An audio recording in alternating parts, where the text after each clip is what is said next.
Scouts! Welcome to the garden! I'm Allison, and this is Maisie. Over the next few adventures, we are going to watch a garden grow and change, and there is so much to learn. During our time in the gardens, we are going to be working with many living things, with people, with animals, and with plants, and we want to make sure that we're treating everyone and everything with a great deal of respect. To do that, we're going to begin our adventure by creating a garden agreement.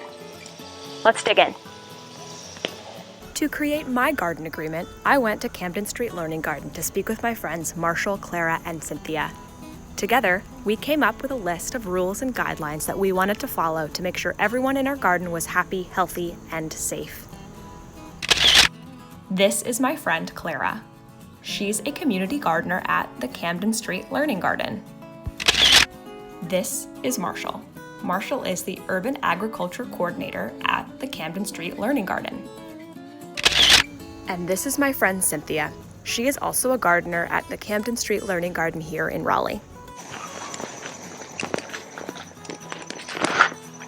Also, let me know if you've seen Maisie anywhere. I have no idea where she's gone. To make my garden agreement, I came up with a list of questions to ask all of my friends so we could discuss them. Feel free to use the questions found here in this video, or you can come up with your own. As we talk about our garden agreements, I'm going to take some notes so I can remember what we talked about. What are some feelings we want to have when we are in a safe and respectful place? When I'm in a safe, respectful place, I want to feel secure and know that my neighbor is treating things as respectfully as I am.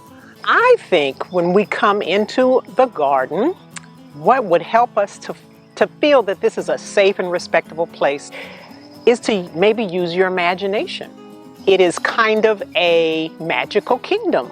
Things that you put into the ground kind of grow, and it's almost like magic. So we should feel really peaceful and safe to be there, and just really honored to be in this kind of a magical, cool place.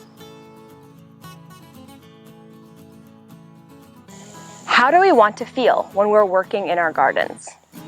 When we're working in the garden, we want to feel like we're accomplishing a goal, and that comes through having a plan and taking action. We want to feel that we are being respectful to the land and respectful to other people.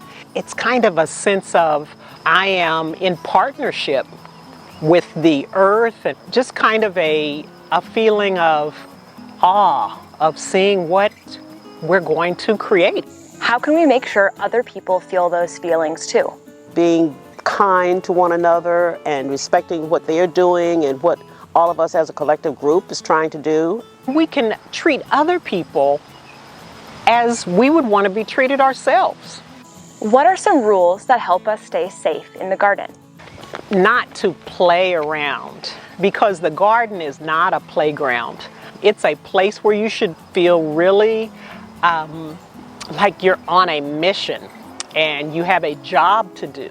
And your job is to plant and watch over your plants. And so you should feel a sense of responsibility when you come into the garden.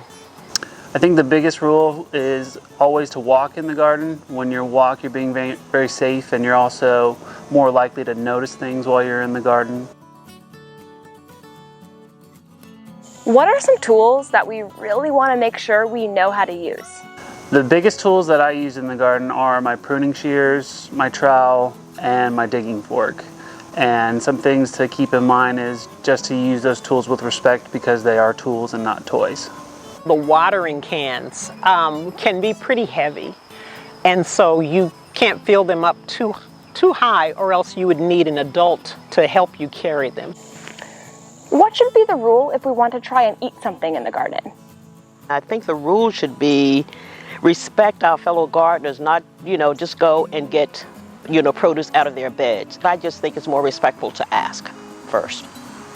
If you want to eat something in your own little garden plot, I would think that would be okay. But if you want to try something in the community part of the garden or in someone else's plot, I'm sure they would appreciate if you ask for permission.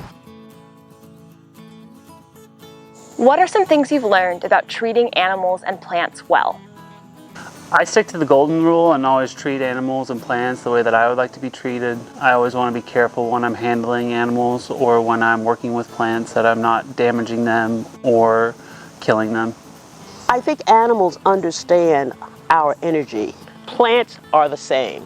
One of the things I do when I'm planting my seed, I talk to the seeds. I talk to the soil.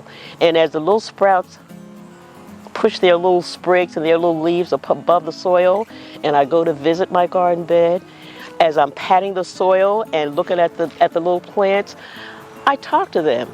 And I give thanks to both the plants and the soil for providing me with what's going to be my nutrition. I just want to add that everything responds to love.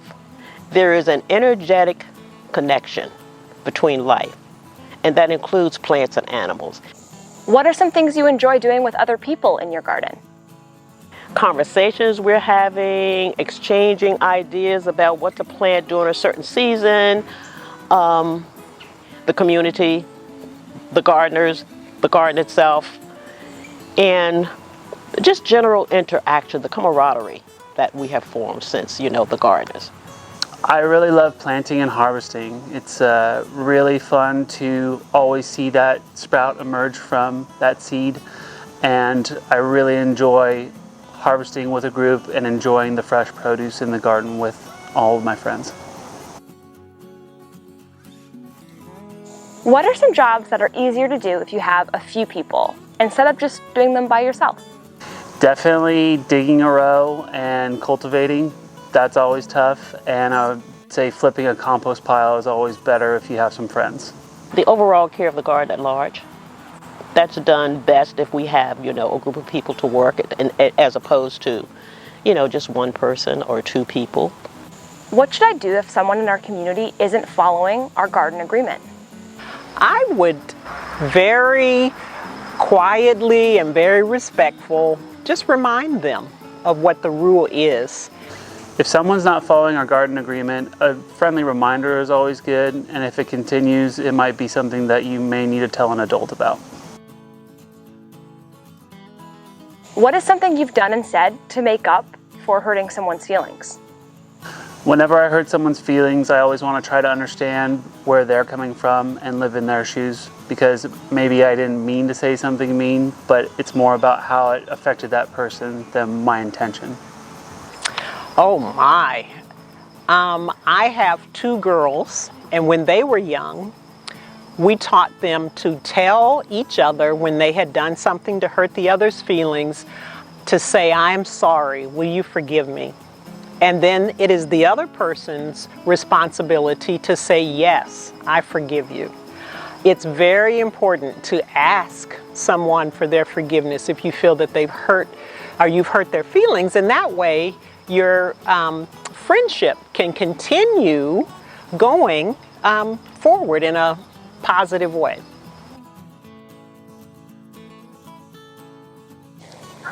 This is my favorite way to take notes. I call it a mind map. It helps me take really big ideas and break them down into smaller ideas. Next, I'm going to take my mind map and I'm going to turn it into statements that are easy to remember. We want to feel safe and peaceful in the garden. We will treat everyone the way they want to be treated. We will be respectful. We will move with purpose in the garden. We'll walk when we're carrying tools or we've got a job to do. We'll run only when we're playing games, and we'll walk on the pathways between the plants to make sure we don't step on them. We will ask for help before using tools. We will ask before eating someone else's food. We will treat animals and plants with respect. Remember, we're just visiting the garden, but animals and plants live here all of the time. It's their home. We will help each other follow these agreements. For all you Sprout Scouts scouting at home, if you're not following these agreements, just know your friends or family members might ask you to take a break. Thank you so much for joining my friends and I as we made our garden agreements. These garden agreements will help us stay safe, have fun, and grow some beautiful things. Join us in our next episode where we make our Sprout Scout journals. We'll use these journals every episode to record all of our adventures. See you there!